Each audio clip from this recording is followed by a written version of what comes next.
Olá, meus irmãos e irmãs, sejam bem-vindos ao canal Vinícius Siqueira. E se você ainda não é inscrito aqui no canal, se inscreva aqui no canal e não esqueça de ativar o sininho das notificações. Todos os dias são postados vídeos abençoados aqui no canal, para te abençoar. Vamos a mais uma palavra do Senhor.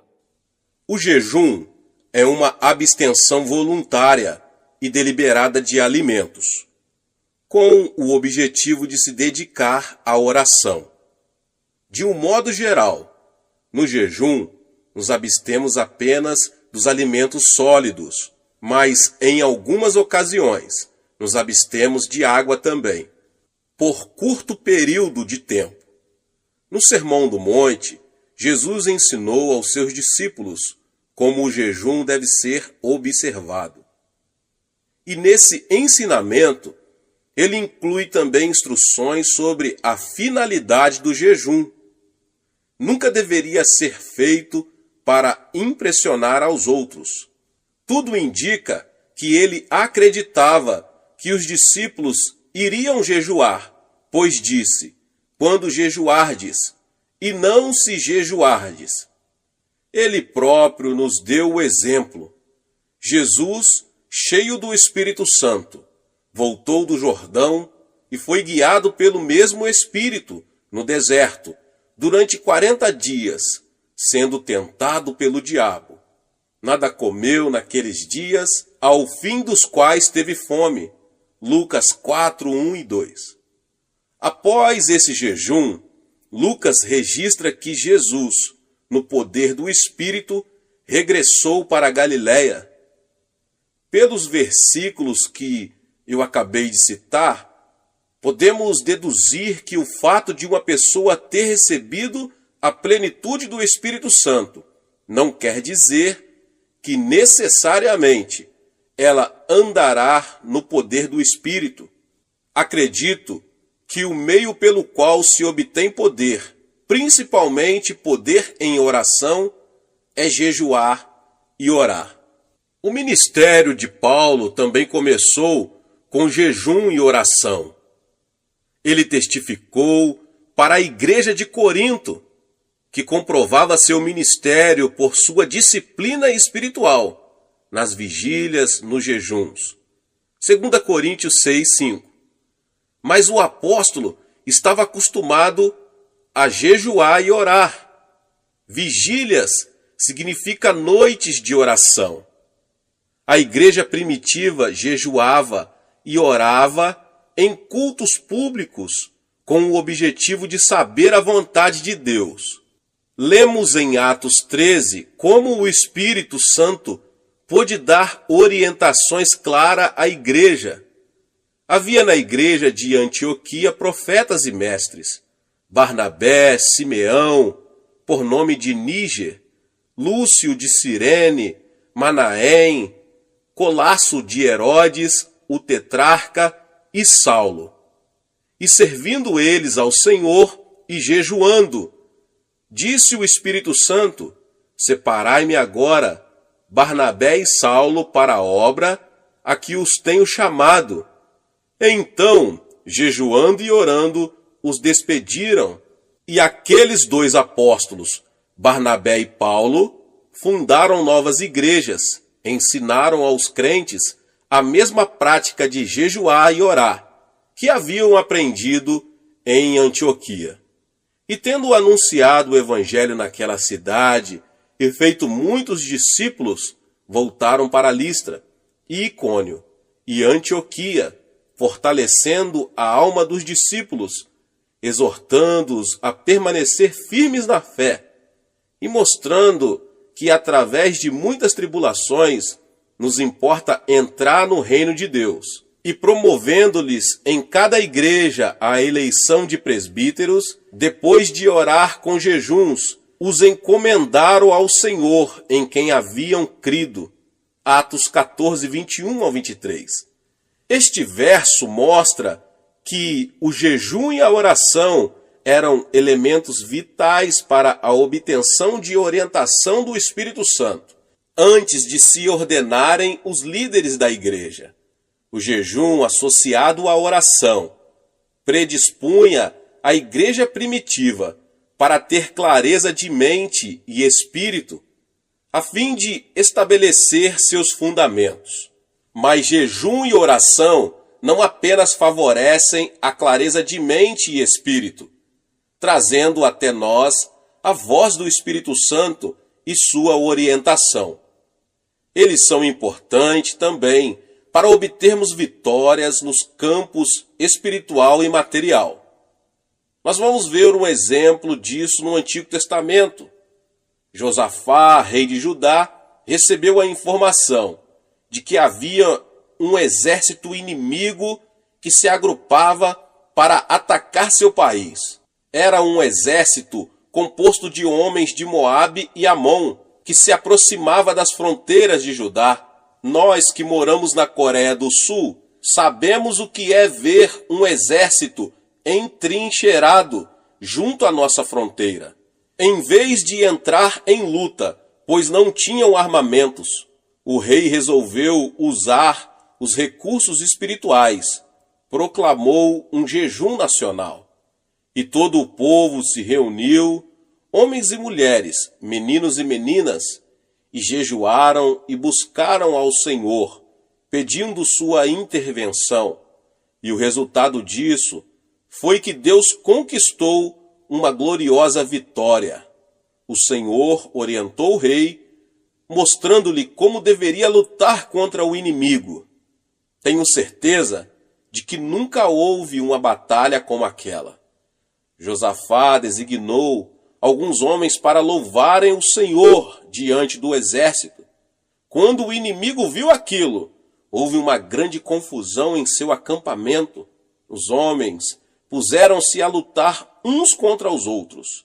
E os israelitas, depois, levaram 3 dias recolhendo os despojos da batalha, já que Deus lhes dera vitória, sem que precisassem recorrer aos armamentos. Isso está em 2 Crônicas 20. Quando começamos a jejuar, temos que assumir a atitude mental correta. Não podemos ver o jejum como uma autopunição, apesar de que, a princípio, nosso corpo possa reclamar. O jejum deve ser encarado como uma maravilhosa oportunidade de nos aproximarmos mais de nosso Senhor e mantermos íntima comunhão com Ele, sem a preocupação de nos alimentarmos. Devemos ver o jejum também como um meio pelo qual nossa oração se torna mais objetiva. Isso fará com que Deus nos ouça e nos abençoe. Quando encaramos o jejum dessa maneira, ele se torna mais fácil. Geralmente, oriento os crentes a começarem com um jejum de 3 dias. Depois que se acostumam a um jejum de 3 dias, eles são capazes de jejuar por um período de 7 dias. Daí, passam para jejuns de 10 dias. Alguns já chegaram a jejuar 40 dias, mas não incentivamos isso com frequência. Através do jejum e oração, o crente se torna mais sensível espiritualmente em relação a Deus e passa a ter mais poder para combater as forças de Satanás. Como é que isso funciona? O desejo pelo alimento é um fator básico em todas as criaturas vivas. É uma das maiores forças motivadoras que atuam em nosso corpo, mesmo antes de nascermos. As criancinhas já nascem com um instinto natural de buscarem o seio materno. Se pudermos associar esse intenso desejo natural a um anseio espiritual de mantermos comunhão com nossa fonte espiritual, o resultado é uma intensidade maior. Esse é o objetivo da oração e jejum. Somando nosso desejo espiritual ao natural, podemos fazer com que a preeminência de nossa oração chegue ao trono de Deus com tanta intensidade que Ele nos ouvirá e atenderá. O anseio espiritual é um fator básico da oração. Agrada-te do Senhor e ele satisfará os desejos do teu coração. Salmos 37:4. Por isso vos digo que tudo quanto em oração pedirdes, crede que recebestes, e será assim convosco. Marcos 11:24. Portanto, quanto mais forte for nosso anseio em relação a um pedido, mais eficiente será a nossa oração. Na minha experiência pessoal, não percebo nenhuma mudança significativa no organismo no primeiro dia de jejum. No segundo, porém, a fome aumenta bastante. No terceiro e quarto dias, o organismo já começa a exigir alimento. E aí começamos a sentir todos os efeitos físicos da abstinência. Após o quinto e o sexto dia, o organismo já se ajusta à nova circunstância e nos sentimos melhor. O que acontece é que o corpo passa a queimar as reservas de gordura que possui. Após o sétimo dia, a fome desaparece, embora o corpo já esteja bem mais fraco. Contudo, obtemos uma clareza de mente e uma liberdade em oração bastante incomum. Quando jejuamos, Deus vê nossa sinceridade em nos humilharmos voluntariamente e atende a ela. Na medida em que um indivíduo, cidade ou nação deliberadamente se humilham e afligem a alma, Deus libera sua misericórdia e graça. Como vemos em muitos exemplos do Antigo Testamento, Deus lutou pelo povo e Israel, sempre que este se humilhou diante dele. Satanás está sempre querendo nos atingir. Quando sucumbimos frente aos nossos desejos carnais, ele não pode vencer a barreira de proteção que é o sangue de Cristo, mas podemos dar-lhe acesso à nossa pessoa quando pecamos. Paulo diz que Satanás é o príncipe da potestade do ar, ou da atmosfera que circunda a terra.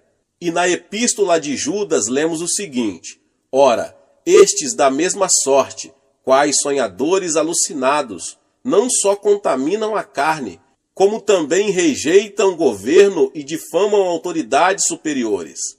Contudo, o arcanjo Miguel, quando contendia com o diabo e disputava a respeito do corpo de Moisés, não se atreveu a proferir juízo infamatório contra ele. Pelo contrário, disse: o Senhor te repreenda. Estes, porém, quanto a tudo o que não entendem, difamam, e quanto a tudo o que compreendem por instinto natural, como brutos sem razão, até nessas coisas se corrompem. Judas capítulo 1, 8 ao 10.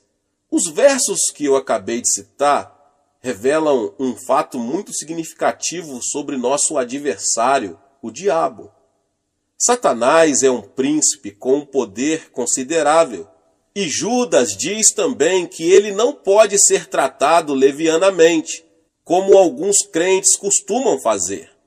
Embora seu poder sobre a propriedade divina tenha sido destruído, ele ainda é um oponente muito perigoso. Jesus afirmou o seguinte: porque aí vem o príncipe do mundo, e ele nada tem em mim. Em outras palavras, Satanás não encontrava em Jesus nenhum ponto de apoio a partir do qual pudesse lançar um ataque contra ele. Nós também devemos viver de tal forma que o príncipe deste mundo não ache em nós terreno favorável que acolha seus ataques. Antes da Segunda Grande Guerra, a Alemanha criou uma rede de agentes leais em diversos países. Hitler sabia que precisaria de aliados leais se quisesse obter sucesso no seu projeto de conquistar o mundo. E ele denominou esse grupo de homens e mulheres a Quinta Coluna. Precisamos cuidar para que não haja em nós nenhuma quinta coluna que se alie a Satanás. E como conseguimos isso? Pela oração e jejum. Pela oração e jejum, podemos concentrar o poder da oração, dirigindo-o contra nossas concupiscências, a cobiça da carne, a cobiça dos olhos e a soberba da vida. Assim poderemos ter uma vida santa e pura diante de Deus. Pela oração e jejum, podemos ver destruída essa cabeça de ponta de Satanás, a que me referi com a quinta coluna. Então, quando vier o príncipe deste mundo, não achará lugar em nós. O resultado prático do jejum e oração será a manifestação em nossa vida de uma religião verdadeira e sem mácula. Porventura, não é este o jejum que escolhi? Que soltes as ligaduras da impiedade, desfaça as ataduras da servidão, deixes livres os oprimidos e despedaces todo o jugo? Porventura, não é também que repartas o teu pão com o faminto e recolhas em casa os pobres desabrigados, e se vires o nu, o cubras, e não te escondas do teu semelhante? Isaías 58, 6 e 7. O jejum pode romper as ligaduras da impiedade, libertar os oprimidos e produzir completa e total libertação. Temos aí a ordem de despedaçar todo o jugo. Quando vemos outros sob pesado jugo, ou nós mesmos nos sentimos subjugados, podemos desfazer o jugo com jejuns e orações, quer sejam problemas de saúde, de relacionamento na família ou nos negócios, eles podem ser removidos. Como eu já ensinei, já preguei, o Monte da Oração é um local dedicado ao jejum e à oração. Não tem por objetivo sanar os problemas apenas dos que ali se encontram. Ali intercedemos também por milhares de pessoas que escrevem para nossos escritórios em Nova York. Depois que os pedidos de oração que nos chegam diariamente saem da minha mesa e são apresentados para oração em nossa igreja, são enviados ao Monte da Oração. Cada intercessor recebe um pedido que a essa altura já foi trazido para o coreano.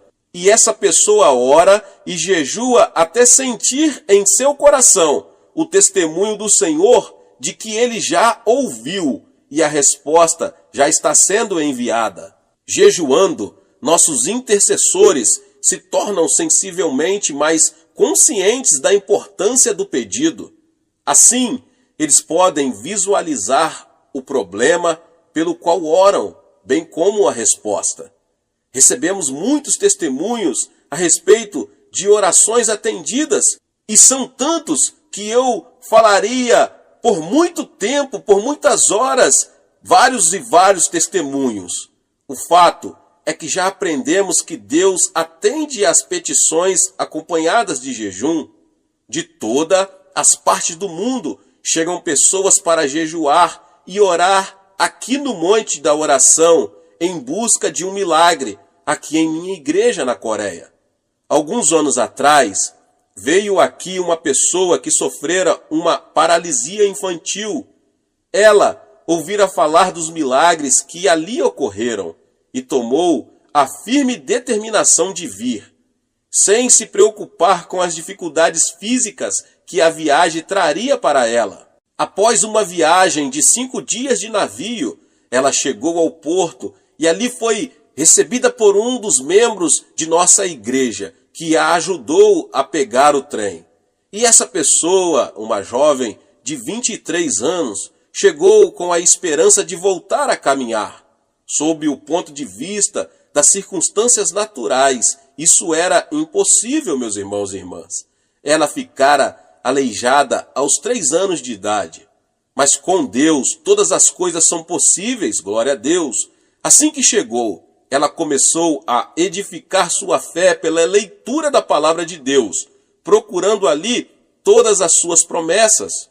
Como estava com a intenção de ficar aqui 3 meses, separou 2 dias da semana para jejuar.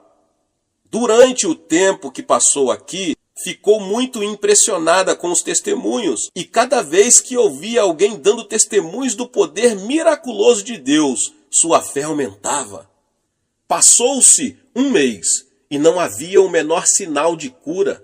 Suas pernas ainda estavam deformadas pela paralisia, com que já estava tão acostumada a conviver. No segundo mês, ela se sentiu renovada no espírito e na alma, mas o corpo ainda não havia sofrido nenhuma transformação. Mas durante o terceiro mês, começou a ocorrer um fato estranho. Ela começou, depois de muitos anos sem nenhuma sensação, a tê-la nas pernas. Na esperança de ver ali o milagre, ela gritou: "Ajudem-me a levantar-me! Por favor, alguém me ajude a me pôr de pé. Sinto que já estou curada." Vendo suas lágrimas e percebendo como estava emocionada, alguns membros de nossa igreja alegremente vieram segurá-la pelos braços e a colocaram de pé. Contudo, ela ainda estava sem força nas pernas para afirmar, embora já tivesse o sangue circulando por suas artérias e veias. Sem revelar o menor sinal de desapontamento, ela se sentou novamente e continuou a orar. Sabia que seria necessário um milagre de criação para que suas pernas atrofiadas pudessem voltar a funcionar. Então, pacientemente, ela se pôs a esperar e continuou a jejuar e a orar. Encerraram-se os 3 meses e ela foi embora ainda numa cadeira de rodas. Mas algo acontecera em seu coração. Ela sabia que estava curada. Passaram vários meses e um dia recebi uma belíssima carta dela. Dr. Cho, escreveu ela, agora já posso caminhar.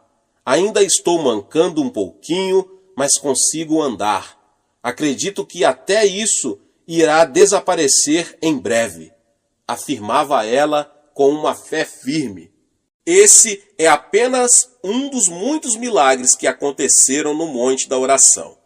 Mas isso quer dizer que todas as pessoas que orarem e jejuarem no Monte da Oração ficarão curadas? Evidentemente, a cura não é tão simples assim. Algumas pessoas são curadas imediatamente, enquanto outras levam algum tempo para isso.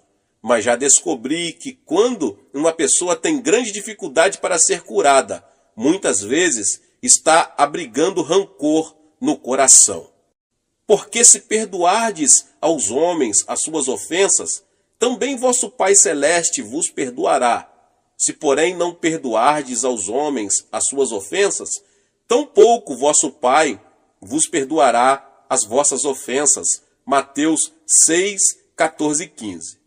Muitas pessoas têm sido prejudicadas por familiares, sócios ou amigos e buscam justiça, como acreditam que a justiça deve ser buscada. E se não for feita justiça dentro dessas circunstâncias, elas se tornam amarguradas e cheias de ódio. Muitos desses indivíduos podem ter sintomas físicos que podem ser diretamente relacionados com essa atitude de rancor. Eles criam uma raiz de amargura que produz toxinas que passam ao seu organismo e assim começam a sofrer distúrbios mentais e físicos. Disse-me certa vez uma senhora a quem mencionei o que acabo de explicar. Meu marido é o culpado. Eu o detesto. Está bem, irmã, repliquei, mas é a senhora quem está sofrendo e ficando aleijada com essa artrite. Quando somos prejudicados de uma forma ou de outra, temos que perdoar. Mesmo que nosso ofensor não nos peça perdão, precisamos perdoar-lhe. Jesus é o exemplo perfeito desse fato. Quando ele estava pregado na cruz, ninguém lhe pediu perdão. Pelo contrário, eles estavam zombando dele e o atormentando, mas ele disse: Pai, perdoa-lhes. Portanto, o perdão não é um ato opcional, é um mandamento. Não é uma ação que praticamos ocasionalmente, é a maneira como vivemos diariamente. Quando perdoamos a uma pessoa que nos causou algum mal, estamos permitindo que o Espírito Santo coloque convicção de erro naquele que nos prejudicou. Nada escapa aos olhos de nosso Pai Celeste. Ele conhece todas as intenções, as motivações do coração. O Espírito Santo pode convencer de pecado, da justiça e do juízo. Bem, voltamos à história que eu acabei de dizer sobre a senhora. Aquela senhora que estava em meu gabinete era casada havia vários anos. O marido a abandonara e vivia com outra mulher. E essa irmã estava passando por sérias dificuldades, pois tivera que assumir o sustento dos filhos. Agora estava ali querendo cura para a sua paralisia. O Espírito Santo orientou-me para que lhe perguntasse: a senhora já perdoou o seu marido? Não, não posso. Eu o detesto, respondeu chorando, sem conseguir controlar as lágrimas. Mas a senhora tem de perdoar-lhe, continuei. Assim seu coração ficará livre dessa amargura que está impedindo que seja curada, e liberará o Espírito Santo para que opere na vida dele. Instantes depois, ela resolveu perdoar-lhe e voltar ao monte da oração para jejuar e orar. No domingo seguinte, após um de nossos cultos, ouvi alguém bater à minha porta. Convidei a pessoa para entrar e vi um homem de aparência muito séria, acompanhado de uma senhora. Pastor, disse ela, este é meu marido, por quem temos estado orando. A mulher mal conseguia conter as lágrimas ao virar-se para ele e dizer: conte ao pastor o que aconteceu. Pastor Chu, disse ele, será que Deus poderá perdoar-me? Sou um grande pecador. Em seguida, ele narrou o que se passara. Há uma semana comecei a ter uma profunda sensação de culpa quando estava em casa com outra mulher. Não conseguia suportar a pressão interior que sentia. De repente, comecei a pensar na minha esposa e filhos que abandonara, e não conseguindo me livrar do senso de culpa que sentia. Quando chegou o domingo, resolvi vir à igreja com a esperança de receber perdão e me sentir melhor. Ali, então, vi minha esposa sentada do outro lado do salão. Naquele momento, resolvi pedir perdão a ela e a Deus. Será que Deus poderá perdoar-me? Claro, Ele pode perdoar-lhe, respondi. Em seguida, orientei-o para fazer uma oração, e ele aceitou a Jesus como seu Senhor e Salvador. Que alegria maravilhosa ver aqueles dois novamente unidos em Cristo Jesus. Aquela mulher continuou a jejuar e a orar, e mais tarde pôde sair de sua cadeira de rodas completamente curada.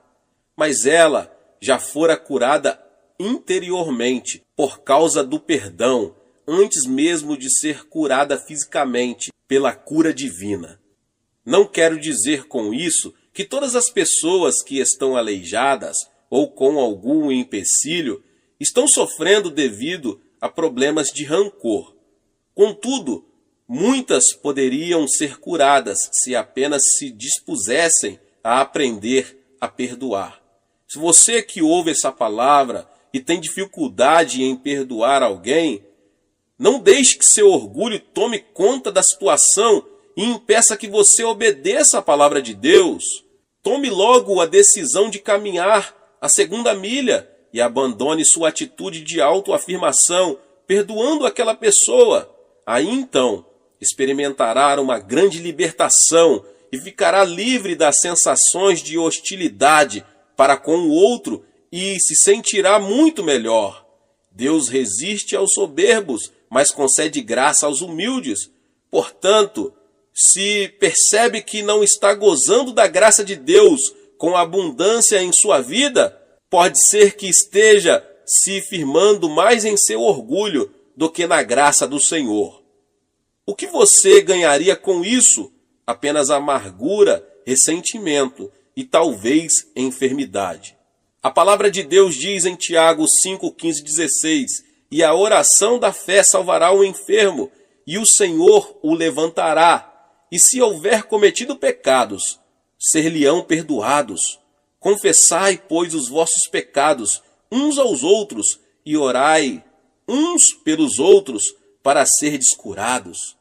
Hoje em dia, os psicólogos, médicos e psiquiatras afirmam que a atitude mental de seus pacientes tem um peso muito grande na cura deles. Essa é a hora em que a igreja, o corpo de Jesus Cristo, deve ser curada. A atitude de Deus está explícita na terceira carta de João. Amado, acima de tudo faço votos por sua prosperidade e saúde, assim como é próspera a sua alma. O segredo para obter prosperidade espiritual e material está relacionado com a prosperidade da alma, obtida pelo perdão.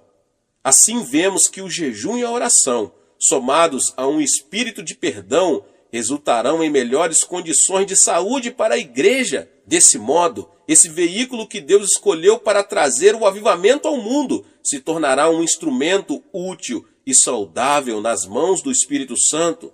Neste final do século XX, nós nos encontramos diante de um grande desafio e também de uma grande oportunidade. O de que precisamos é pessoas mais consagradas, mais dispostas a perdoar, sacrificar-se, a obedecer a Deus e a comprometer-se profundamente com Deus. Já me coloquei à disposição do Espírito Santo para fazer o que estiver ao meu alcance, no sentido de ser um instrumento para vermos um avivamento e o crescimento da igreja na terra.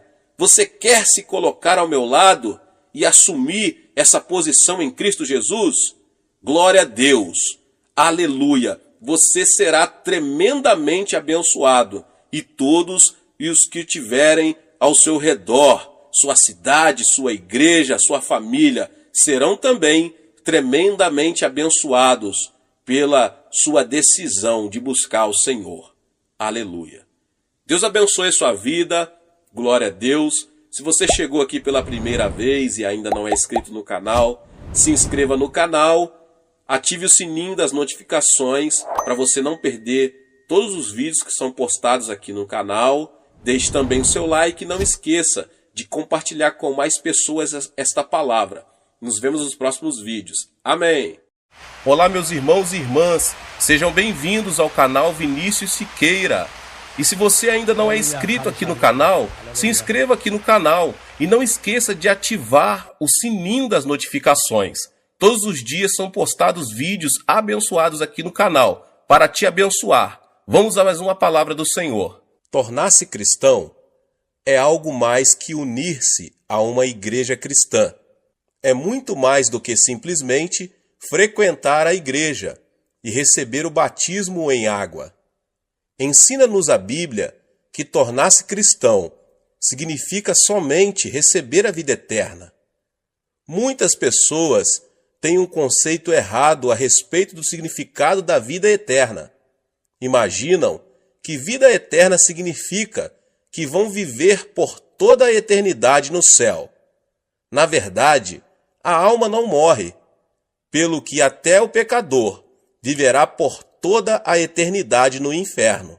Portanto, veja bem, aceitar a Jesus Cristo não significa apenas viver na eternidade. A palavra grega para a vida eterna é zoeaionion, que significa o tipo de vida de Deus. Você e eu temos a vida humana, que foi amaldiçoada por Deus com a pena de morte. Mas quando fomos a Cristo, nossos pecados foram perdoados, fomos purificados e o Espírito Santo veio morar em nós, trazendo às nossas almas a vida de Deus.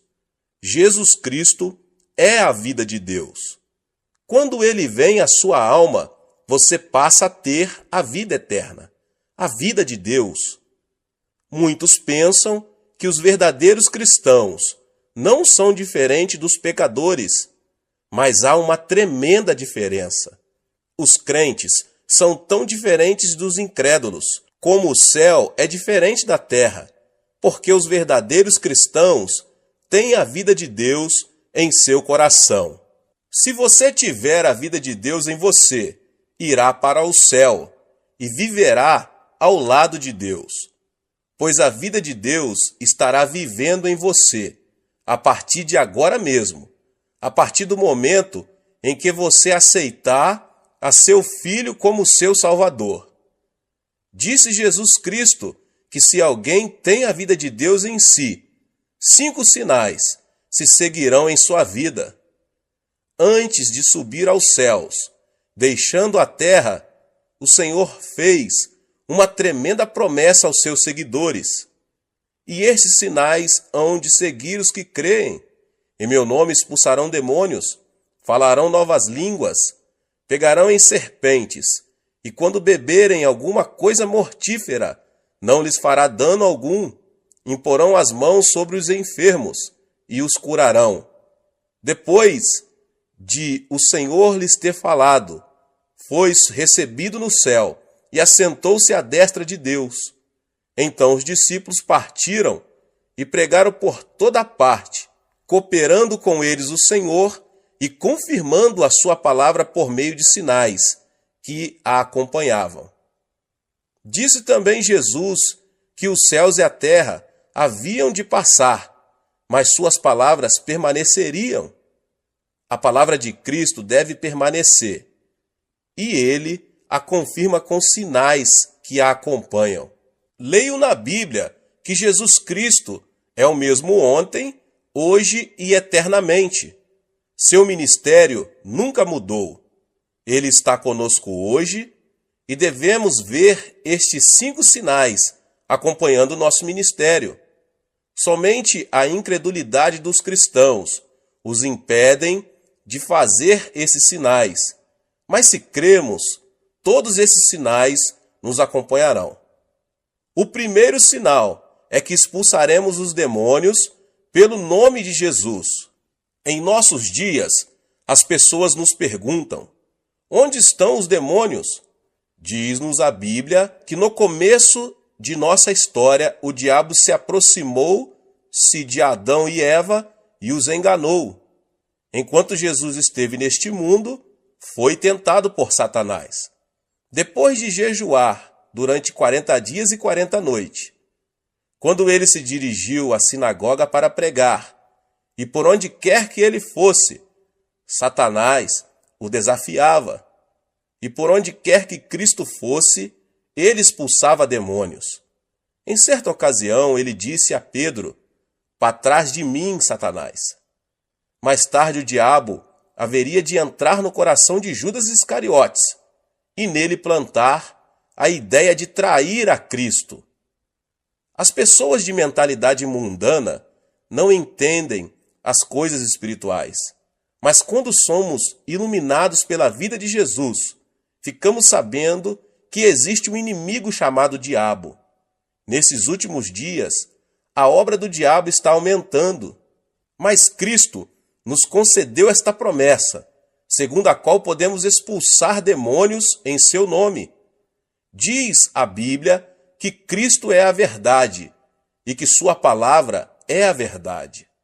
Os ímpios dizem que o diabo não existe, mas Cristo nos diz que existe um diabo e seus demônios para serem expulsos.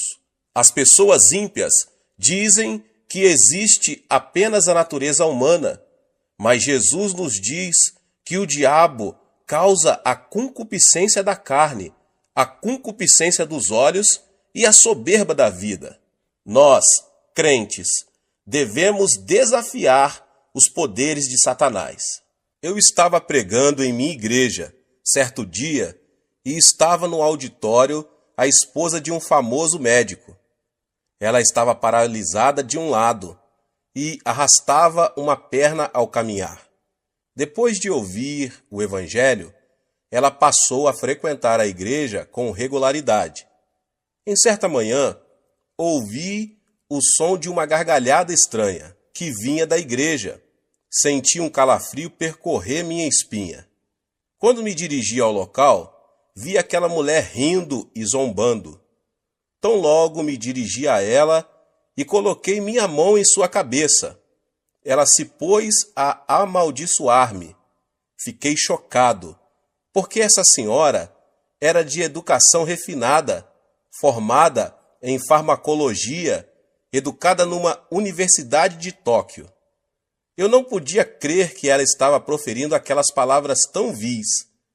Quando comecei a orar por ela, uma voz estranha começou a sair de sua boca.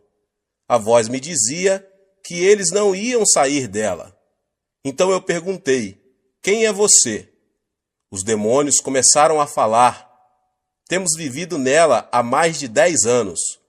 Muitas pessoas têm tentado expulsar-nos, mas não sairemos.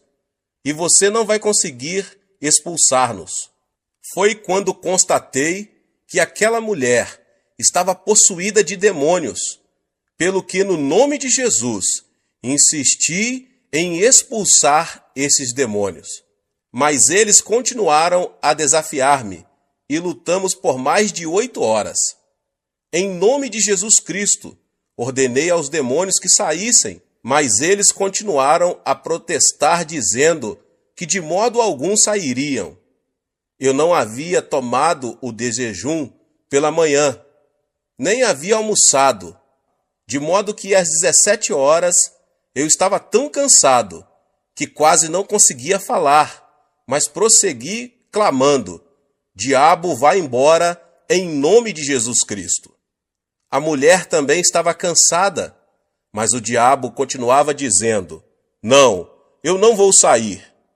De minha parte, eu só não estava cansado, mas com muito medo, porque o marido dela era um famoso médico que trabalhava no Hospital da Cruz Vermelha em Seul. Não era cristão, e se me visse naquela situação, ele me processaria judicialmente. Em meu desespero, pus-me a clamar pelo nome de Jesus Cristo com maior fervor. O poder do Espírito Santo desceu sobre mim, e logo eu me vi cheio do Espírito, e me senti tão leve, como se eu estivesse esticado, bem na ponta dos dedos do pé. E novamente, com uma tremenda unção, ordenei ao diabo que saísse. De súbito, a mulher teve como uma convulsão e pôs-se a gritar. A seguir, desmaiou e ficou como morta. As pessoas ao meu redor começaram a dizer que ela estava morta. Mas quando eu a tomei pela mão e a levantei em nome de Jesus Cristo, ela se pôs de pé completamente curada de sua paralisia. Ela começou a pular e a louvar a Deus, e estando ocupada em demonstrar seu regozijo, o marido chegou. Ao ver a esposa curada, o homem se ajoelhou ali mesmo e entregou seu coração ao Senhor Jesus. Eu estive também dirigindo outra vez uma série de reuniões evangelísticas na Inglaterra. As reuniões eram feitas num teatro. As pessoas estavam endurecidas. Eu lhes pedia que gritassem aleluia, mas ninguém me atendia. Só faziam sentar-se e ficar olhando para mim, com cara de quem não estava gostando do meu sermão. De minha parte, continuei a pregar a palavra de Deus. No final do culto, quando pedi às pessoas doentes que viessem à frente para a oração, só uma garota veio. Era magérrima e sentia dores terríveis no estômago. Tão logo, ela chegou na frente, começou a chorar. Disse ela: pastor, não posso comer nada. Tenho terríveis úlceras estomacais e já visitei inúmeros médicos e não fiquei curada. O Senhor pode orar por mim? Quando coloquei minhas mãos sobre ela, a menina pôs-se a gritar. Ordenei-lhe: em nome de Jesus Cristo, fique curada. Mas nesse instante, repentinamente, ela se pôs a xingar-me. Você aí, coreano de uma figa, volte para casa. Eu não vou sair. Perguntei-lhe então, quem é você? Respondeu-me a voz, eu sou o diabo, e eu vou destruir esta menina. Antes de sair, eu vou matá-la. As pessoas por todo o teatro ouviram essas palavras. A congregação sentiu-se eletrizada. Todos se levantaram. Ordenei então ao diabo, diabo, em nome do Senhor Jesus, sai dessa mocinha. Ela começou a gritar horrendamente e depois caiu prostrada. Ergui-a pela mão, em nome de Jesus, e ela com o rosto radiante disse, louvado seja Deus. Ele foi embora. Ela ficou completamente curada. As pessoas apressadamente vieram à frente para receber orações. A partir da noite seguinte, a multidão encheu o teatro. O poder de Deus se manifestou às pessoas que o buscavam. Demônios escondidos estão operando em nossa sociedade. Estamos todos preocupadíssimos com poluição atmosférica e da água, mas o nosso mundo está cheio de poluição espiritual. Nosso mundo está cheio de imundícia. Nossas ruas estão cobertas de material pornográfico. Você acha que isso é trabalho de Deus? Você acha que esse é o trabalho das pessoas decentes? Não, é claro que não. É o trabalho do diabo. Precisamos eliminar a poluição espiritual de nossas vidas. Nossos filhos estão sendo desorientados pelo diabo. Precisamos amarrar o diabo e expulsá-lo em nome do Senhor Jesus. Você tem a vida eterna dentro de você. A vida eterna é o tipo de vida que vem de Deus, a forma mais elevada de vida. O tipo mais baixo de vida é a do reino mineral. A seguir vem o reino vegetal, depois o reino animal, em seguida o reino da humanidade, depois a ordem angelical e, finalmente, Deus, a fonte de toda a vida. Satanás é um ser angelical e, consequentemente, Satanás é mais poderoso que os seres humanos. É por isso que Satanás controla a humanidade. Entretanto, quando aceitamos a Jesus Cristo, a vida de Deus entra em nós e nós nos tornamos superiores aos seres angelicais. É por isso que podemos expulsar demônios. Temos a vida de Deus em nós, o que torna nossa vida mais poderosa do que a vida de Satanás. A lei da natureza diz que quando o maior chuta o menor, este deve fugir imediatamente. Se você é cristão, mora em você a forma de vida superior. A nova vida em você é superior à vida de Satanás. Portanto, quando você ordena a Satanás que saia em nome de Jesus Cristo, ele não tem outra alternativa senão obedecer e sair. Você não é mais um ser fraco. Você não é mais um desamparado, pois recebeu o maior poder, o de Deus. A vida eterna habita em ti, e você pode expulsar demônios em nome de Jesus. Ordene ao poder do diabo que se retire de sua casa. Ore pelos seus filhos, para que o poder de Satanás não os controle. Ore para que o poder da influência de Satanás abandone a sociedade da qual você faz parte. Você tem o poder. Cristo nos deu uma tremenda promessa em Lucas 10:19. Eu vos dei autoridade para pisar serpentes e escorpiões, e toda a força do inimigo, e nada vos fará dano algum. Nesta promessa, Cristo nos dá duas palavras maravilhosas. No grego, Cristo está dizendo, dou-vos exousia, que significa autoridade, a saber, autoridade sobre os poderes de Satanás. Autoridade é algo mais forte do que poder.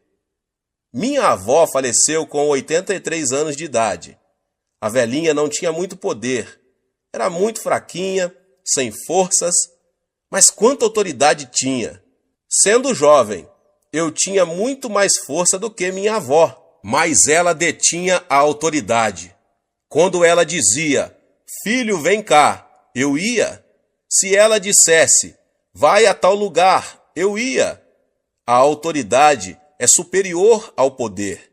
Disse Cristo, dou-vos exousia, a autoridade, pelo que você consegue prevalecer sobre o dunamis, o poder de Satanás. Utilize a autoridade que Deus lhe concedeu agora mesmo. Quer você se sinta forte, quer se sinta fraco, quer você sinta a unção, quer não, quer você se sinta maravilhoso, quer não, você detém a autoridade para ordenar a Satanás que saia. Satanás tem algum poder, mas a autoridade divina que você recebeu é superior às forças satânicas. Um policial está de pé numa encruzilhada. Ao aproximar-se um caminhão enorme, potentíssimo, muito mais forte do que ele, o policial pode fazer parar o veículo com um simples aceno de mão. Basta ao policial fazer outro aceno de mão e o caminhão vai embora. O caminhão tem potência, mas o policial tem autoridade. Diz a Bíblia que Deus deu autoridade, de modo que, ainda que Satanás tenha poder e se aproxime de você, se você conhece a palavra de Deus, você pode dizer, sai, vai embora daqui. Satanás está destinado pela lei de Deus a obedecê-lo, porque você tem autoridade. Diz a palavra de Deus que você é o vencedor agora. A vida que está em você é mais poderosa que a do diabo. Por isso, não diga que você é mais fraco. Jamais diga que você não consegue expulsar demônios, mas diga que tem tanto poder como autoridade, visto que a Bíblia assim diz, em meu nome expulsareis demônios. Certa vez eu estava no sul da Coreia e fui encontrar-me com um pastor. Eu o vi implorando e clamando em seu escritório. Quando abri a porta, vi uma mulher possuída de demônio, sentada no assoalho, enquanto o pastor implorava, dizendo, por favor, saia, por favor, saia. O diabo estava rindo dele. Disse eu ao pastor, se você apenas fizer cócegas no diabo, ele não vai sair. Devemos tratar o diabo como diabo. Você tem autoridade. Por isso, eu ordenei ao diabo, eu venho a você em nome de Jesus Cristo. Replicou-me o diabo, eu sei que você não tem poder nenhum, ao que eu lhe retruquei. Sim, eu sei que nenhum poder tenho, mas eu tenho autoridade. No nome de Jesus Cristo eu lhe ordeno, saia. Imediatamente o diabo saiu, e a mulher se sentiu aliviada. Você tem a vitória. Não tenha medo de Satanás. Nós podemos expulsar o diabo. Este é o primeiro sinal dos que se seguiriam como promessa feita a você. Em segundo lugar, disse Jesus que em seu nome os crentes falariam em novas línguas. Diz a Bíblia que quando os primitivos cristãos receberam o batismo no Espírito Santo, eles falaram em línguas. Quando o pecador se converte, o Espírito Santo vem habitar nele. Mas quando essa pessoa recebe o batismo no Espírito Santo, o Espírito toma conta dele e flui através dele. O Espírito Santo assume o controle de sua língua e ele começa a falar numa língua nova, muito bonita. Eu próprio oro muito em línguas, mas a Bíblia nos ensina mais do que o uso de línguas desconhecidas, visto que quando nós nos tornamos cristãos, recebemos uma nova língua, isto é, uma nova linguagem. Quando estávamos no mundo, falávamos a linguagem mundana, mas quando nós nos tornamos cristãos, passamos a falar de novas coisas. Começamos a falar a nova língua da Bíblia. Trata-se de uma língua celestial vitoriosa. Tiago nos diz em sua carta, inserida na Bíblia, que a língua é um órgão pequeno, mas capaz de controlar todo o corpo. Diz ele que podemos controlar um cavalo com um freio enfiado em sua boca, em que o piloto dirige um enorme navio numa tempestade mediante um leme. Até mesmo uma pequena fagulha pode incendiar uma cidade inteira. A língua também, embora seja pequenina, é tão poderosa que consegue controlar todo o corpo. Dizem os neurocirurgiões que o centro da fala de nosso cérebro controla o cérebro todo. Assim que é o que você fala controla seu corpo todo. Se você fala negativamente, tais coisas negativas controlam o seu corpo inteiro. Se você falar doenças o tempo todo, as doenças controlarão seu corpo. Se você falar de pobreza, a pobreza vai controlar todo o seu corpo. Aquilo que você fala é o que finalmente vai dar forma à sua vida e determinar seu destino. Pelo que você vai ter que vigiar sua língua. Você não deve jamais entregar sua língua a Satanás e falar negativamente. Não fale de doenças, de pobrezas ou de fracassos, nem daquelas coisas negativas que passam a controlar seu corpo e, portanto, seu futuro. O famoso fundador da missão do Congo tinha câncer no fígado e o médico lhe disse que ele não poderia viver por muito tempo. Por isso, ele saiu do Congo e voltou para a Inglaterra. Um dia, estando deitado num divã, tomando sol e lendo a Bíblia, seus olhos caíram em 1 Pedro 2,24 e ele leu: Ele mesmo levou em seu corpo os nossos pecados sobre o madeiro, para que, mortos para os pecados, pudéssemos viver para a justiça. Pelas suas feridas fostes sarados. Uma nova revelação veio ao seu coração. O médico disse que eu sou um moribundo. A Bíblia diz que pelas suas feridas eu fui curado. Devo acreditar no médico ou devo acreditar na palavra de Deus? É claro que eu devo acreditar na palavra de Deus.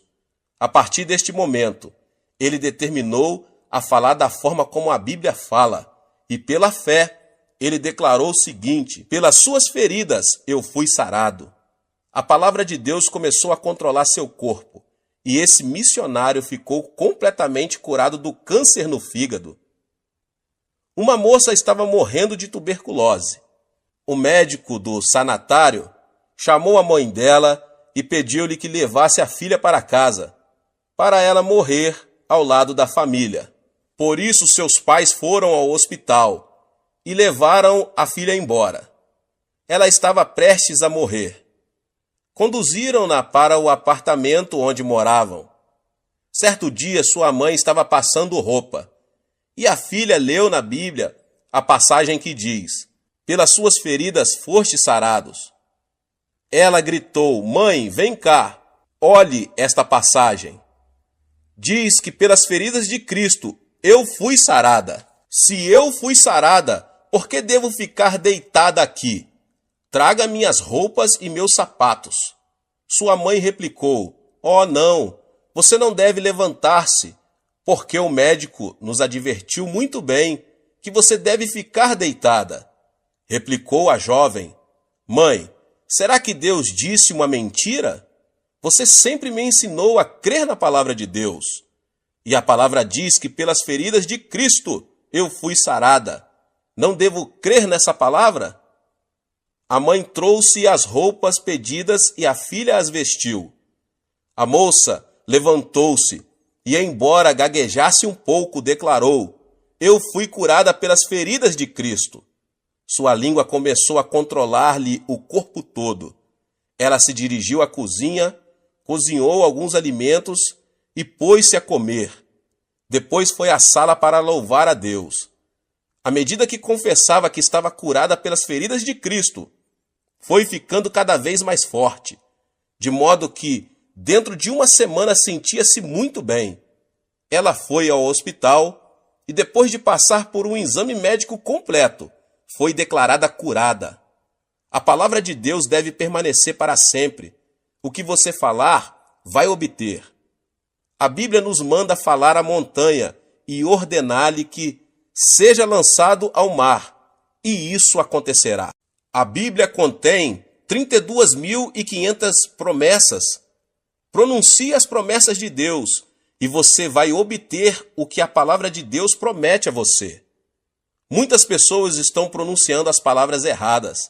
Estão continuamente falando de modo negativo. Falam de seus fracassos, falam de suas fraquezas, falam de sua infelicidade. Depois se queixam e ficam imaginando as razões porque são um fracasso e porque não há paz em suas casas. Ficam imaginando porque há tantas fraquezas em seu corpo. A razão é que controlam seu corpo com a conversa errada. Fale uma língua nova, fale a língua da Bíblia. Fale de redenção, de vida eterna. Fale que você foi sarado pelas feridas do Senhor Jesus Cristo. Diga que Deus é sua força e você verá boas coisas acontecerem a você. Sim, aprenda a falar uma nova língua. Aos 18 anos de idade, eu estava morrendo de tuberculose. Eu era um fracasso em casa e não tinha dinheiro e ia muito mal nos meus estudos. Não havia esperança para mim neste mundo. Foi quando eu me tornei cristão e resolvi que falaria a linguagem da Bíblia. Falei de cura, confessei o sucesso e pronunciei palavras de abundância. Não permiti que minha língua falasse coisas negativas.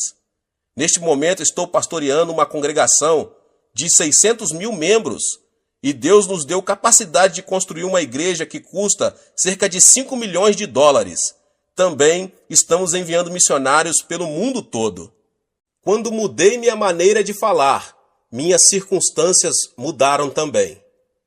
Um dia li um jornal médico coreano, um artigo muito interessante, escrito pelo diretor-geral da Associação Médica. Disse ele que muitos coreanos estavam morrendo do que ele denominava morte habitual. Disse que muitas pessoas acham que vão morrer com 50 e poucos anos, porque seus pais haviam morrido nessa idade. Por isso, ao entrar nos 50 e poucos anos, já começaram a ter tonturas e pensam que vão morrer logo. E muitas pessoas morreram nessa faixa de idade, ainda que não haja causa médica para a morte. Disse o médico que a pessoa não deve antecipar a mesma experiência de seu pai, porque esse raciocínio tem produzido muitas mortes prematuras.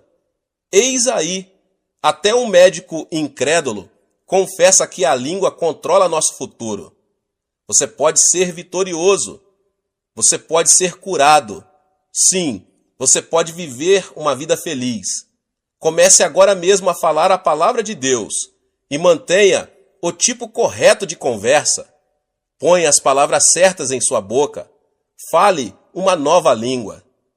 Em terceiro lugar, a Bíblia diz que os crentes pegarão em serpentes.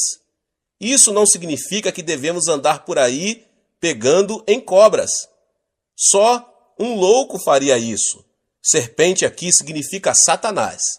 A serpente chamada Satanás chegou a Adão e Eva no jardim do Éden e seduziu-os, fazendo-os voltar-se contra Deus. Nós, seres humanos, somos feitos de corpo, alma e espírito. Mediante nossos 5 sentidos, pertencentes ao nosso corpo físico, nós nos comunicamos com o mundo. Portanto, nosso corpo é mundano. Nossa alma é nosso verdadeiro eu, nossa verdadeira personalidade. Mediante o conhecimento e as emoções, nossa alma pode tomar decisões e exercer sua vontade. Portanto, nossa alma é apenas autoconsciente. Somente mediante nosso espírito podemos comunicar-se com Deus. Através do nosso espírito conhecemos Deus e o adoramos. Essa serpente, Satanás, vem a nós, nos tenta e nos induz a viver uma vida mundana, isto é, centralizada no mundo. Quando vivemos esse tipo de vida, Satanás exerce domínio sobre nós. Mas quando vivemos uma vida centralizada em Deus, temos domínio sobre Satanás, temos o poder de apanhar e amarrar a serpente. Podemos expulsar demônios. Quando você decide viver uma vida centralizada em Cristo, você se torna uma pessoa dirigida pelo Espírito Santo. Afirma a Bíblia que os filhos de Deus vão pegar Satanás. É fácil detectar a obra maligna. Toda e qualquer palavra que sai do ego carnal vem de Satanás. Mas toda e qualquer palavra que induz você a viver uma vida centralizada em Cristo é proveniente do Espírito Santo. Agora você pode pegar em serpentes. Você consegue discernir a obra do maligno e expulsá-lo. Em quarto lugar, a Bíblia diz que se os crentes beberem alguma coisa venenosa, mortífera, não lhes fará mal algum. Certo dia, eu fui a uma cidadezinha para um culto. Veio a mim uma garotinha de 7 anos de idade. A boca da menina estava toda queimada. Era uma órfã que havia perdido seus pais quando fugiam da Coreia do Norte como refugiados. A menina estava trabalhando na casa de uma senhora muito rica e muito perversa. À noite, a menina não podia sequer ir à cozinha para beber um copo de água. Em certa noite, a menina sentiu uma sede muito grande. Ela rastejou até a cozinha e pôs-se a tatear no escuro à procura de água, sem perceber que aquela vasilha continha veneno contra ratos. Ela bebeu um gole. Embora a pobrezinha tenha começado a vomitar sangue, a patroa não a levou a um pronto-socorro médico, deixou-a de lado para que morresse. Mas essa menina era cristã e começou a clamar por Jesus Cristo, pois o Senhor a tocou. Depois de contar-me sua história, a menina abriu a boca. Viu que, embora seus lábios estivessem queimados, nenhum dano havia sido feito em sua garganta. Seu esôfago estava perfeito. A palavra de Cristo havia sido posto à prova.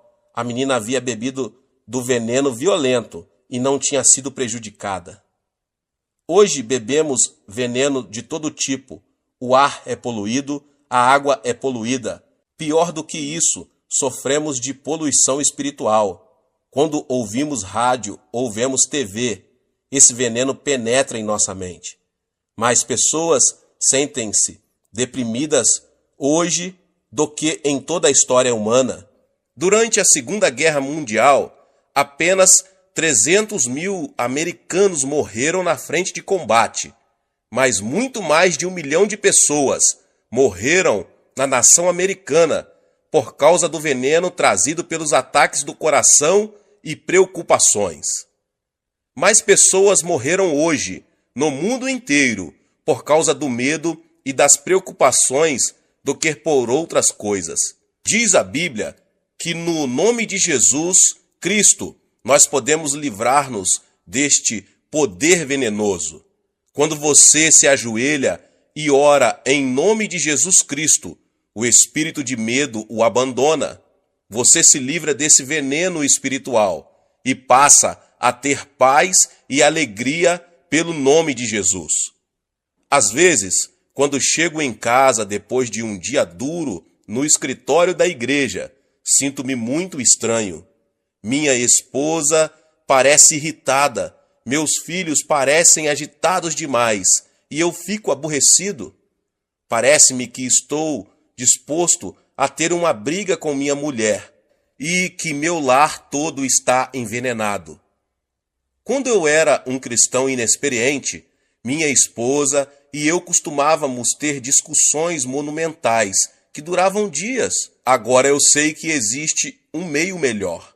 Eu entendo que o envenenamento provém da sociedade, pelo que eu ajoelho imediatamente e expulso o mau espírito que veio para destruir meu lar. Reivindico a vitória em nome de Jesus Cristo e logo sinto o seu imenso poder de cura fluindo por toda a casa. Então, quando olho para minha mulher, ela está sorrindo e eu começo a sorrir também. Apertamo-nos as mãos e nosso lar se torna cheio de paz. De tempos em tempos, você precisa de cura em seu lar. E Deus prometeu que você não sofrerá os efeitos do envenenamento. Basta que você invoque o nome de Jesus Cristo e reivindique a vitória, para que seu lar seja curado. Finalmente, a Bíblia diz que os crentes imporão as mãos sobre os enfermos e eles serão curados. Quando eu era menino, de vez em quando tinha umas brigas com os meus amigos. Nós nos esmurrávamos à vontade. E de vez em quando eu voltava para casa chorando. Minha mãe me dava uma boa surra, mas a seguir eu recebia o toque curativo do amor de minha mãe. Como é bom quando estamos desanimados e um bom amigo chega e toma nossa mão e nos dá umas palmadinhas nas costas. Jesus vem a nós e quando ele nos toca, não há outra alternativa senão receber a cura. Jesus não tem um corpo físico, mas ele quer usar seus braços, sua boca e suas mãos. Quando você impõe suas mãos sobre os enfermos, em nome de Jesus, o poder do Espírito Santo flui através de suas mãos e a cura se estabelece. Diz a Bíblia que quando você coloca suas mãos nos enfermos, eles serão curados. É a palavra de Deus que o diz. Depois de um ano após nosso casamento, descobri que minha esposa estava terrivelmente doente, com tuberculose. Ela já estava grávida. O médico pediu-me para praticar um aborto, mas isto era contra minhas convicções. Todos os dias eu impunha minhas mãos no corpo de minha mulher e sentia o poder do Espírito Santo fluindo através de todo o seu corpo, enquanto eu reivindicava a vitória.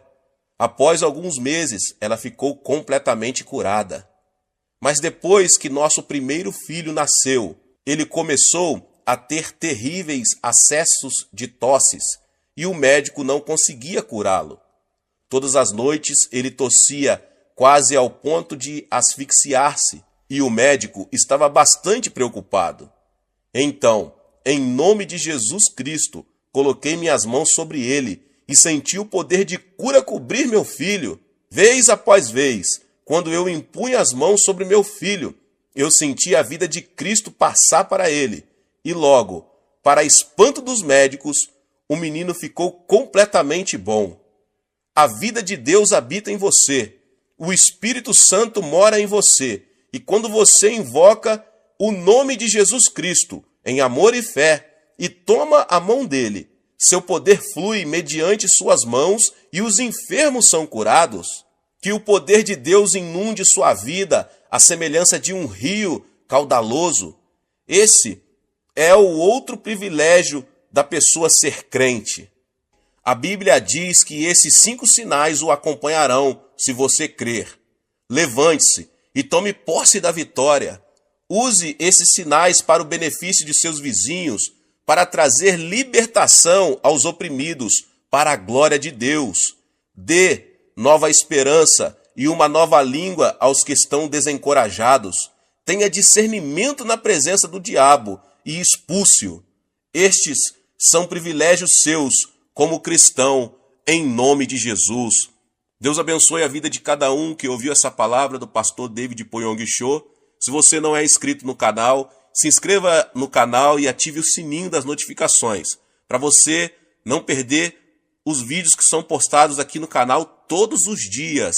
Palavras de Deus para abençoar você, a sua vida, sua família. Compartilhe também com seus amigos nas suas redes sociais essa palavra, em nome de Jesus. Nos vemos nos próximos vídeos. Amém. Olá, meus irmãos e irmãs. Sejam bem-vindos ao canal Vinícius Siqueira.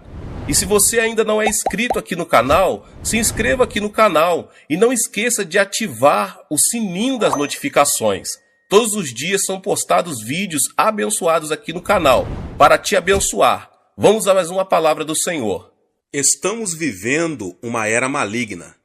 Satanás, auxiliado por anjos caídos e demônios, está determinado a roubar e destruir. Se não nos apoiarmos no poder da oração, não seremos capazes de abater o poder de Satanás. O diabo nunca se preocupou muito com os rituais da igreja, mas tem medo mortal da oração genuína. Quando uma pessoa começa a orar de verdade, começa a descobrir novas e diversas formas de oposição da parte de Satanás. Há um homem em minha igreja que antes era alcoólatra. Não obstante a sua prosperidade nos negócios, a bebida o levou a maltratar a esposa e os filhos. Certa noite, ele chegou em casa, acompanhado de seus companheiros de bebida, e todos puseram-se a beber e alegrar-se ali. Embora a mulher o amasse muito, os filhos, e já tivesse suportado muitas coisas por parte do marido, não podia tolerar o fato de ele desonrar seu lar de tal forma. Chamou-o à parte e disse-lhe: querido, eu o amo, mas não aguento mais suas bebedeiras. E agora você ainda traz esses bêbados para casa? Não vou tolerar isso. Vou arrumar minhas coisas e ir embora. Amanhã, quando você acordar, eu já não estarei mais aqui. Apavorado com o choque de perder a família, ele ficou subitamente sóbrio. Como sua esposa era uma crente muito dedicada, ele se ajoelhou ali diante dela e começou a orar: Senhor, liberta-me desse terrível demônio do álcool. Pensando que o marido, além de embriagado, estivesse zombando de sua religião, a mulher ficou mais indignada. Ele já tentara diversas vezes libertar-se daquele vício, mas sem o conseguir. Agora que a esposa ameaçava abandoná-lo, estava ainda mais desesperado. Estava chorando quando ouviu uma voz interior que lhe vinha no coração: pela manhã você estará liberto. Tenho certeza de que amanhã estarei liberto, disse para sua esposa. Mas ela não pôde disfarçar uma expressão de incredulidade. Já ouvira muitas dessas promessas antes. Então, de manhã, ela teve uma grande surpresa ao ver o marido jogando no lixo suas garrafas de bebidas caríssimas e seus cigarros. Será que está ocorrendo um milagre de libertação? Pensou consigo mesma. Depois, o homem entrou no seu carro, foi para seu trabalho e disse a todos os empregados de sua fábrica que Deus o libertara e que ele nunca mais iria beber nem fumar. Os colegas da fábrica não tinham coragem de rir na cara dele, mas acharam que isso era mais uma de suas resoluções. Ele havia feito o mesmo várias vezes anteriormente. Contudo, depois de algum tempo, todos ficaram convencidos de que alguma coisa tinha acontecido, pois sua vida se modificara totalmente. Hoje, toda a família está servindo a Jesus e ele é diácono de nossa igreja. Havia uma outra família que Satanás estava decidido a destruir. Contudo, através de muita oração e persistência, a esposa conseguiu obter uma vitória completa e total. Satanás é mentiroso e o pai da mentira. Ele tem prazer em roubar e destruir, mas Cristo nos concede autoridade sobre a obra dele quando aprendemos a orar. Para sabermos como a oração pode desbaratar o poder de Satanás, quando ele estiver operando em nossos amigos e entes queridos, precisamos entender o que a Bíblia ensina sobre ele. Sendo o dirigente do louvor celestial, Satanás tinha o acesso a Deus. Isaías diz o seguinte a seu respeito: como caíste do céu, ó estrela da manhã, filho da alva, como foste lançado por terra, tu que debilitava as nações, tu dizias no teu coração: eu subirei ao céu, acima das estrelas de Deus, exaltarei o meu trono e no monte da congregação me assentarei nas extremidades do norte. Subirei acima das mais altas nuvens e serei semelhante ao Altíssimo. Contudo, serás precipitado para o reino dos mortos, no mais profundo abismo. Isaías 14, 12 ao 15. E Ezequiel tem outras informações. Estavas no Éden, jardim de Deus. De todas as pedras preciosas te cobrias, o sárdio, o topázio, o diamante, o berilo, o ônix, o jaspe, a safira, o carbúnculo e a esmeralda. De ouro se te fizeram os engastes e os ornamentos. No dia em que foste criado, foram eles preparados. Tu eras querubim da guarda ungido e te estabeleci. Permanecias no monte santo de Deus, no brilho das pedras andavas. Perfeito era nos teus caminhos, desde o dia em que foste criado, até que se achou iniquidade em ti. Na multiplicação do teu comércio se encheu o teu interior de violência e pecaste. Pelo que te lançarei, profanado, fora do monte de Deus, e te farei perecer, ó querubim da guarda, em meio ao brilho das pedras. Elevou-se o teu coração por causa da tua formosura, corrompeste a tua sabedoria por causa do teu resplendor. Lancei-te por terra, diante dos reis te pus, para que te contemplem. Todos os que te conhecem entre os povos estão espantados de ti. Vens a ser objeto de espanto e jamais subsistirás. Ezequiel 28, 13, 17 e 19. Por esse texto, vemos que Satanás ocupava uma posição de grande proeminência no glorioso reino celestial de Deus. Mas por que ele deseja nos roubar e destruir? Deus criou o homem à sua própria imagem e lhe deu domínio. Satanás teve inveja da posição que o homem ocupava e desde o início tentou destruir essa criatura especial de Deus. Assim que Adão e Eva morreram espiritualmente por causa de seu pecado, Deus fez a seguinte promessa: porei inimizade entre ti e a mulher, entre a tua descendência e o seu descendente. Este te ferirá a cabeça, e tu lhe ferirás o calcanhar. Gênesis 3,15. Assim, Satanás sabe que sua derrota final e suprema virá por meio da humanidade. Examinando a história humana, vemos que ele tem tentado impedir que essa promessa se realize.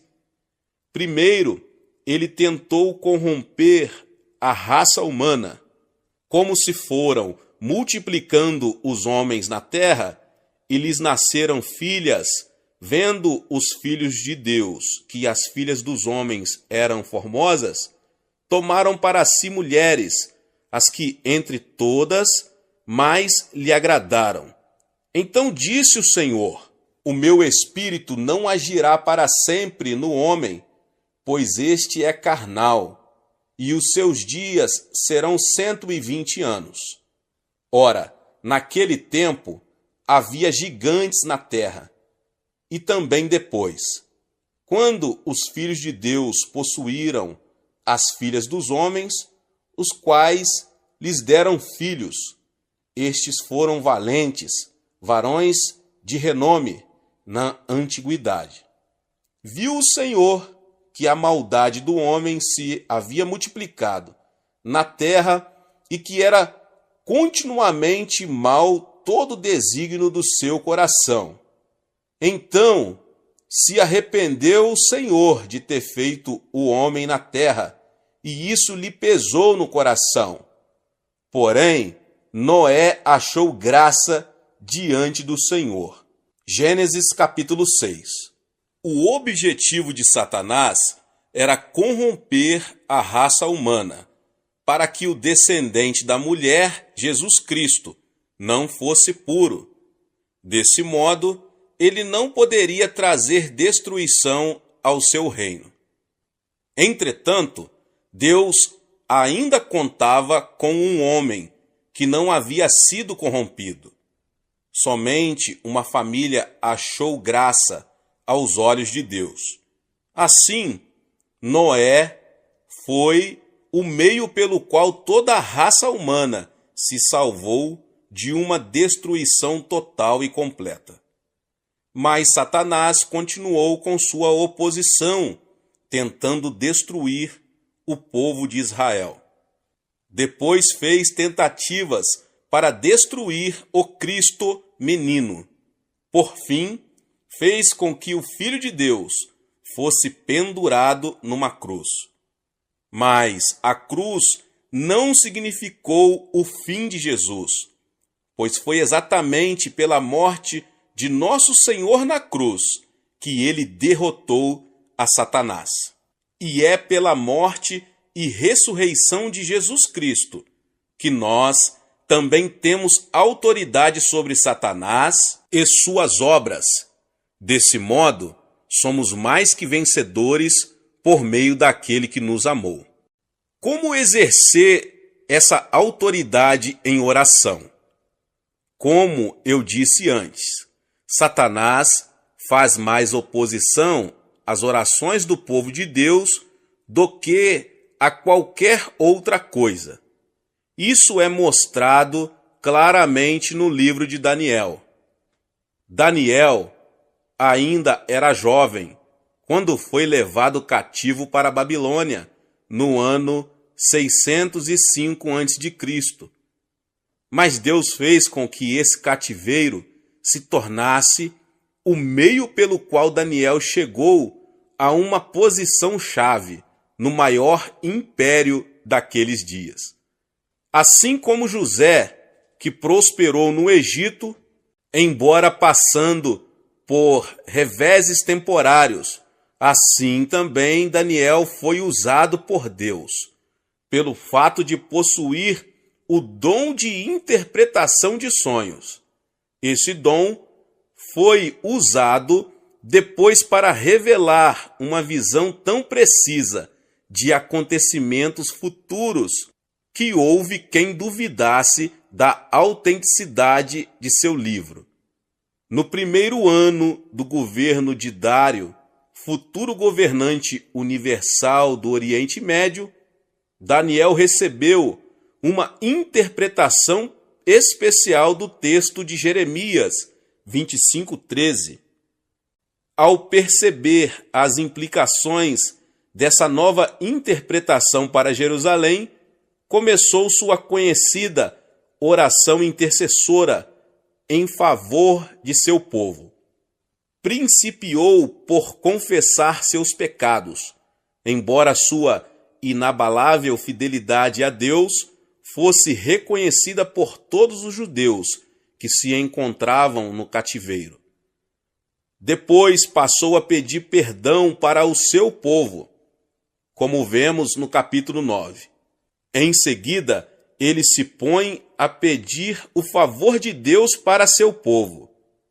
Ó Senhor, segundo todas as tuas justiças, aparte-se a tua ira e o teu furor da tua cidade de Jerusalém, do teu santo monte, porquanto, por causa dos nossos pecados e por causa das iniquidades de nossos pais, se tornaram Jerusalém e o teu povo opróbrio para todos os que estão em redor de nós. Agora, pois, ó Deus nosso, ouve a oração do teu servo e as suas súplicas, e sobre o teu santuário assolado, faze resplandecer o rosto, por amor do Senhor. Daniel 9, 16 e 17. E continuando em oração, sua súplica se tornou mais intensa e ardorosa.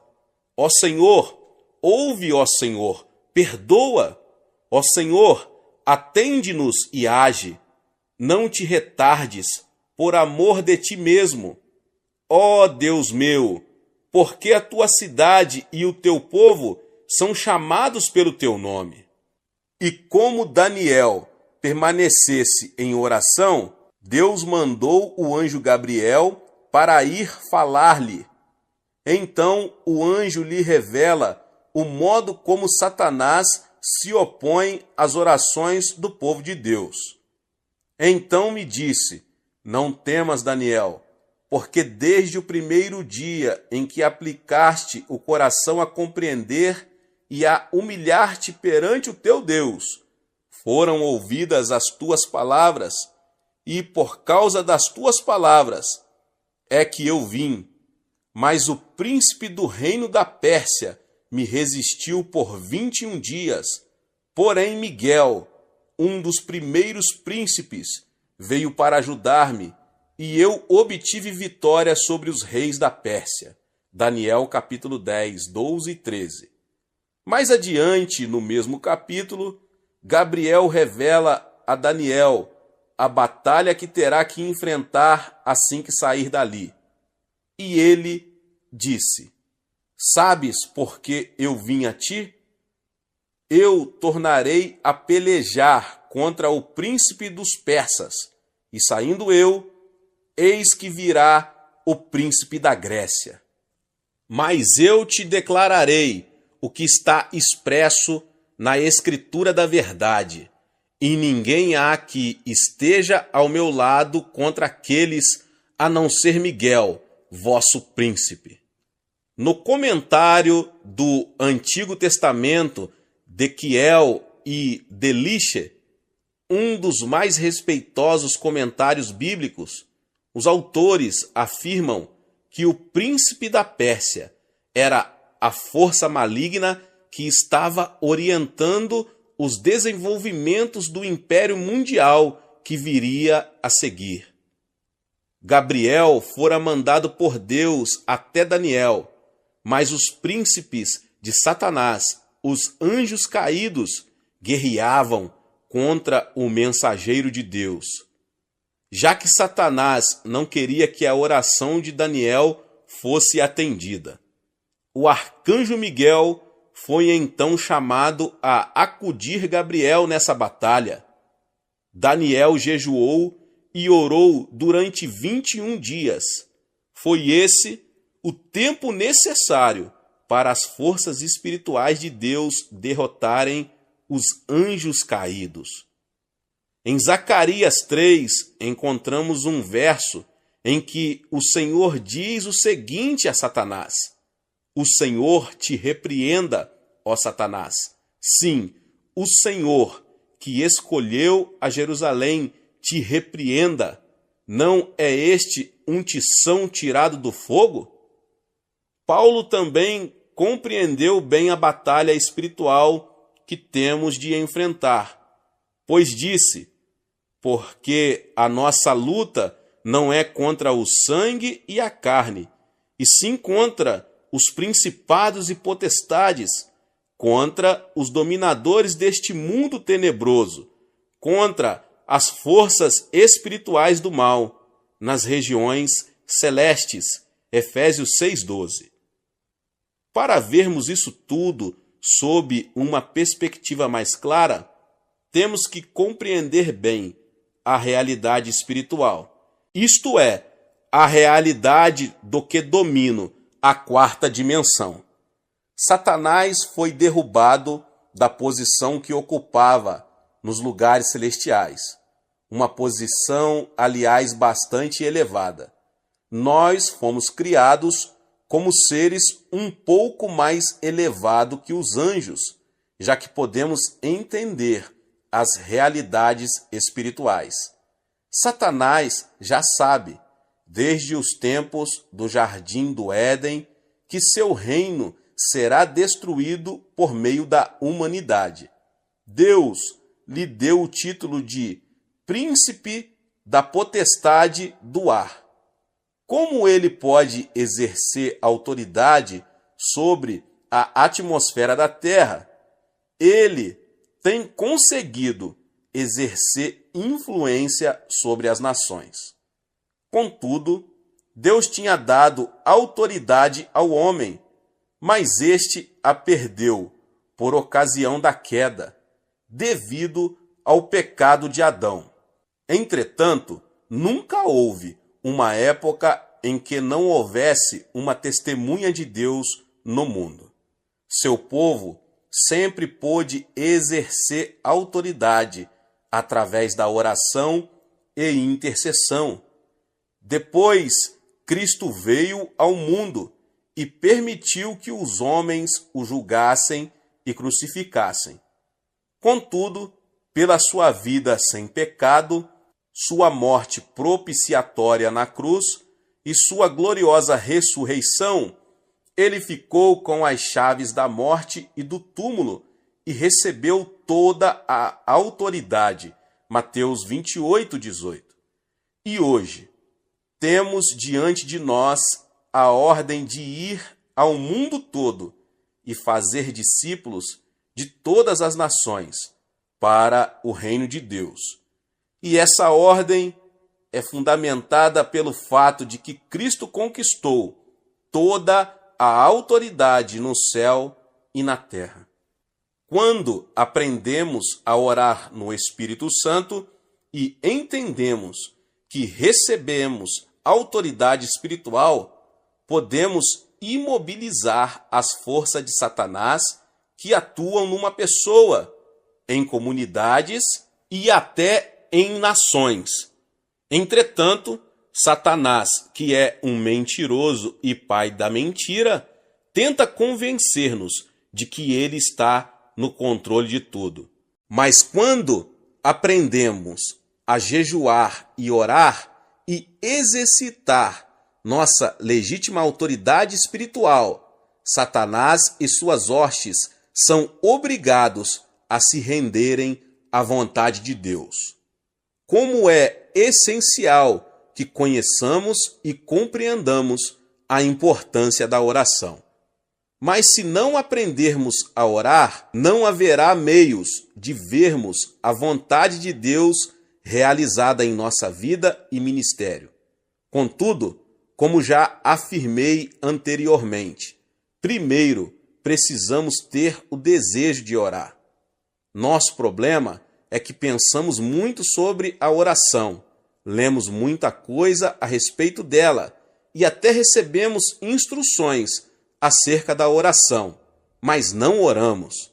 Chegou a hora de compreendermos que a oração é a fonte do poder.